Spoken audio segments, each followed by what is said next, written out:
Alors, pour 6 mettre sur personnes. les réseaux sociaux. Ah, ben voilà, Léo. Ah, Oui, par exemple. Vraiment, merci pour la réponse que vous avez formulée pour le lycée Bonaparte, avec la cour qui est dans un sale état, et pareil pour les classes, qu'on s'est même dit que peut-être même toi, Rémi, déjà tu passais dans ces couloirs-là à l'époque. Donc c'est peut-être au siècle dernier. Avec Napoléon Bonaparte. C'est vous dire, c'est vous C'est dire. ça. Donc c'est peut-être le moment de faire quelque chose pour le lycée Bonaparte, et aussi, qu'est-ce que vous proposez pour la jeunesse? Voilà, tout simplement.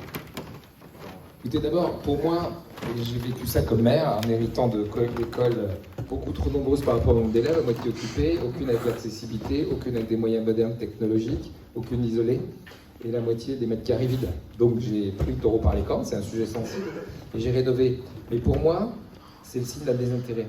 Et on ne peut pas arriver à un lycée abîmé à ce point-là si on a des élus qui s'en occupent. Alors on peut avoir des élus qui s'y intéressent mais qui n'ont pas les moyens. Et les lycées, c'est la compétence région, notamment pour leurs travaux. Donc en lien avec l'éducation nationale, il faut qu'il y ait régulièrement... C'est comme si vous avez une maison, hein, c'est le bon sens, c'est pas de droite ou de gauche. Si vous faites rien pendant 20 ans, ben, le jour où il faut faire des travaux, ça va vous coûter un peu de sous. Un peu de sous. Les choux, les choux. On ne paye pas encore en choux. Les choux, au conseil, 5 fruits et légumes par jour. Si par contre, vous faites régulièrement, et ben, c'est un petit peu d'argent, mais c'est entretenir votre patrimoine, et puis c'est entretenir ce à quoi vous êtes attaché, parce qu'on est attaché à sa maison, comme quand on est élève, on est attaché à son lycée. C'est son bahut, comme on dit. Moi j'en ai eu un, voilà, après bon, c'est celui de mon fils, peu importe, mais on a un attachement particulier à là où on apprend les choses. Donc on ne peut pas laisser des lycées comme ça en déshérence et aller dire après ça coûte trop cher parce qu'il y a trop de travaux. Ça veut dire qu'on n'a pas assuré un suivi. Et je suis désolé, la majorité sortante, elle est responsable de cela, s'il y a eu ce suivi. C'est pour ça que nous, notre angle de dire présence des élus régionaux sur le terrain, présence des personnes de la région régulièrement pour faire des proximités, même dans les petits villages, même dans les petits coins, au moins pour rencontrer. D'abord, on aura un mérite. C'est que pour ceux qui se représenteront dans 6 ans et demi, puisque normalement ce sera en décembre, il fera moins chaud pour faire campagne, eh bien, il y aura moins d'abstention. Parce que si les gens sont capables de se dire « Ah bah oui, la région, c'est super, je paye mon billet de TER moins cher ou c'est gratuit. Tiens, mon lycée, il est en bon état. » Là, vous luttez contre l'abstention. On me demande quels moyens. Oui, il y a sûrement des moyens modernes à mettre en place, notamment pour les jeunes, voter à distance, voter, je dis, moi, sécurisé de payer par Internet, on peut aussi voter de façon sécurisée. Tout cela, Gérald Darmanin s'y attelle, il m'a dit, parce que je lui en ai parlé, moi j'ai des machines à voter à Nevers, en 10 minutes j'ai mes résultats.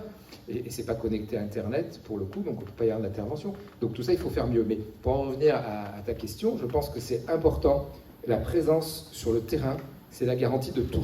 C'est la garantie d'éviter des gens qui se désintéressent d'une collectivité, qui vont mieux la comprendre, qui vont finalement s'attacher à la région parce qu'elle va leur rendre service, mais ils vont le voir. Là, la région leur rend service, mais qui le sait? Qui le sait aujourd'hui? Les aides dont ils bénéficient, dont bénéficie leur entreprise, qui leur a permis de garder l'emploi qu'ils occupent, qui le sait? Qui le sait? Eh bien, personne, parce que les gens ne sont pas sur le terrain. Et la vraie vérité, c'est comme dans une campagne, il faut être sur le terrain, mais il faut être sur le terrain tout un mandat, pas y retourner juste pour l'élection. Et moi, j'ai toujours pratiqué comme ça. Donc, il faudra qu'on s'engage à refaire. Vous savez, quand vous héritez d'une collectivité, moi je l'ai fait, je vais tout voir. Mais vous voulez voir même le sol, la cage? Oui, il faut tout voir. Il faut tout voir parce que si on vous masque les choses, finalement, sans le vouloir, vous devenez responsable d'une carence. Donc il faut tout voir, il faut passer partout. Évidemment, je ne vais pas le faire tout seul, ça sera le rôle des élus qui m'accompagneront. Et donc, oui, effectivement. Pour la jeunesse, vous le savez, notre programme est quand même très centré jeunesse et développement économique jeunesse. Capital jeune, 10 000 € pour finir des études ou commencer un projet ou se lancer dans une start-up. 30% des start-up continuent après 3 ans. Il y a des échecs, mais c'est pas grave, on tente. Et puis ces 10 000 €, on les remboursera quand on aura les moyens. Ça peut être jusqu'à 30 ans pour reconstituer un capital et aider d'autres jeunes. Ça me semble un point fort de notre programme. Nos concurrents n'ont pas cela. Et puis pour les jeunes en difficulté, moi j'ai entendu sur le débat hier que j'ai fait à Belfort, le Rassemblement national, oui mais c'est scandaleux d'aider des jeunes en difficulté. C'est quasiment ça. Hein. C'est hors de question. Je ne dis pas qu'on va inventer un RSA pour les jeunes en difficulté. Je dis qu'on va leur donner l'équivalent parce qu'en moins de 25 ans, quand vous êtes dans une famille défavorisée et que vous galérez, ben des fois vous mangez qu'un repas sur 3. Et c'est une réalité, je le sais. Donc, c'est pas acceptable de dire que l'extrême droite, mais c'est ça l'extrême droite, faites-le savoir quand vous faites campagne.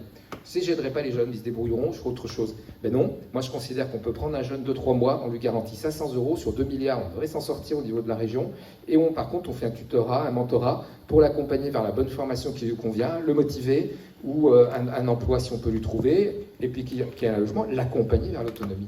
Les mesures de la jeunesse que nous avons décidées, c'est un accompagnement complet vers l'autonomie. Il n'y a pas que les finances. Le pass culture, on le doublera, ça c'est important, parce que beaucoup de jeunes sont privés de cet aspect en fonction des chances d'égalité ou d'inégalité. Donc voilà, tout ce programme de solidarité, il n'est pas la propriété de la gauche et de l'extrême gauche. Et nous avons cette chance d'avoir à la fois des compétences sur l'économie, parce que ça nous intéresse, et c'est pas un gros mot, et c'est pas un gros mot le privé, parce qu'aujourd'hui les collectivités, c'est l'argent des gens, il y en a de moins en moins, donc ce qui avance, c'est le partenariat public-privé. Donc moi j'y suis favorable, raisonnablement, en gardant la maîtrise des choses. Donc ça, c'est pas un sujet. Et puis en même temps, voilà, favoriser aussi toutes les gens qui sont en difficulté. C'est aussi le rôle de la région, pas que. Et la région, elle est souvent là pour accompagner les départements, mieux parler avec les départements, je m'y engage. Et puis surtout, les couples région, commune ou intercommunalité, mais c'est des élus communaux, peu importe, donc ça revient au même. Et il n'y a pas besoin de filtre, il n'y a pas besoin de pays pour faire tout ça, donc on fera du direct. Oui,